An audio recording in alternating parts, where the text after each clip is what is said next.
മംഗലാപുരം ഉള്ളാലിൽ പട്ടാപ്പകൽ വൻ കവർച്ച. കൊട്ടേക്കർ സഹകരണ ബാങ്കിന്റെ കെ.സി. റോഡ് ശാഖയിലാണ് ലക്ഷങ്ങൾ മോഷണം പോയത്. മുഖംമൂടി ധരിച്ചെത്തിയ സംഘം തോക്ക് ചൂണ്ടിയാണ് സ്വർണവും പണവും കവർന്നത്. സിജു കണ്ണൻ വിവരങ്ങളുമായി ചേരുന്നുണ്ട്. സിജു, ലക്ഷക്കണക്കിന് രൂപ നഷ്ടമായെന്നാണ് മനസ്സിലാക്കുന്നത്. ഉച്ചയോടെയായിരുന്നു ഈ മോഷണം നടന്നത്. മറ്റ് വിവരങ്ങൾ എങ്ങനെ? പട്ടാപ്പകലാണ് മംഗളൂരുവിൽ 6 സംഘം ബാങ്ക് കവർച്ച ചെയ്തത്. 12 കോടി രൂപ നഷ്ടപ്പെട്ടുവെന്നാണ് പ്രാഥമിക നിഗമനം. ബാങ്ക് ജീവനക്കാരുടെ മൊഴികൾ പോലീസ് ശേഖരിച്ചു വരികയാണ്. കൊട്ടേക്കാറിലെ ജാഗ്രതി സഹകരണ ബാങ്കിൽ ഇന്ന് ഉച്ചയ്ക്ക് 12:30 സംഭവം. മാസ്ക് ധരിച്ചെത്തിയ സംഘം ബാങ്കിലേക്ക് ഇരച്ചു കയറുകയായിരുന്നു. തുടർന്ന് തോക്കും കത്തിയും ഉപയോഗിച്ച് ജീവനക്കാരെ തടവിലാക്കിയ ശേഷമാണ് കവർച്ച നടത്തിയത്.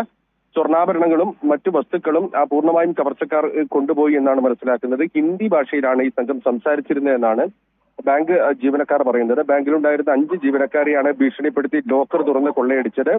ഇതിനുശേഷം ഇവരൊരു ഫിയറ്റ് കാറിൽ രക്ഷപ്പെട്ടു എന്നാണ് പോലീസിന് വിവരം ലഭിച്ചിരിക്കുന്നത്. പോലീസ് അന്വേഷണം ഊർജിതമാക്കിയിട്ടുണ്ട്. വിവിധ സംഘങ്ങളെ രൂപീകരിച്ച് സാങ്കേതിക നിരീക്ഷണത്തിന്റെയും മറ്റും അടിസ്ഥാനത്തിൽ പ്രതികളെ പിടികൂടാനുള്ള ശ്രമം നടത്തിവരുന്നു എന്നാണ് പോലീസ് ഇപ്പോൾ അറിയിച്ചിരിക്കുന്നത്. നഷ്ടപ്പെട്ട സ്വത്തുക്കളുടെ ഈ സ്വർണത്തിന്റെയും പണത്തിന്റെയും വിശദമായ വിലയിരുത്തൽ നടക്കുന്നതേയുള്ളൂ. പ്രാഥമികമായ ഒരു കണക്കുകൾ പ്രകാരമാണ് 12 കോടി രൂപ നഷ്ടപ്പെട്ടു എന്ന് മനസ്സിലാക്കുന്നത്. ഏതായാലും പോലീസ് കമ്മീഷണർ അനുപം അഗർവാൾ ഇതുമായി ബന്ധപ്പെട്ട് വിശദമായ അന്വേഷണം നടത്തുമെന്ന് അറിയിച്ചിട്ടുണ്ട്. നിലവിലെ CCTV ദൃശ്യങ്ങൾ കേന്ദ്രീകരിച്ചുള്ള പരിശോധനയാണോ നടക്കുന്നത്? ഈ സംഭവത്തിൽ മറ്റ് ദൃക്സാക്ഷികളെങ്കിൽ ഏതെങ്കിലും ഉണ്ടോ? ഈ സമയത്ത് ബാങ്കിൽ 5 ജീവനക്കാരാണ് ഉണ്ടായിരുന്നത് എന്നാണ് മനസ്സിലാക്കുന്നത്.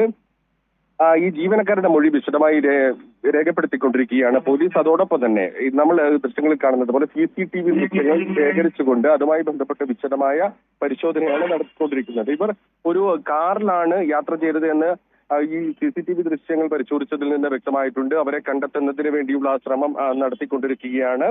6 സംഘമാണ് ഇവിടെ എത്തിയതെന്നാണ് മനസ്സിലാക്കുന്നത്. 5 ജീവനക്കാരാണ് ഈ സമയത്ത് ബാങ്കിൽ ഉണ്ടായിരുന്നത്. ഏതായാലും CCTV ദൃശ്യങ്ങൾ അതോടൊപ്പം തന്നെ ഫോൺ ഉൾപ്പെടെയുള്ള രേഖകൾ ഉൾപ്പെടെ പരിശോധിച്ചുകൊണ്ട് അന്വേഷണം നടത്തുമെന്നാണ് നിലവിൽ പോലീസ് അറിയിച്ചിരിക്കുന്നത്.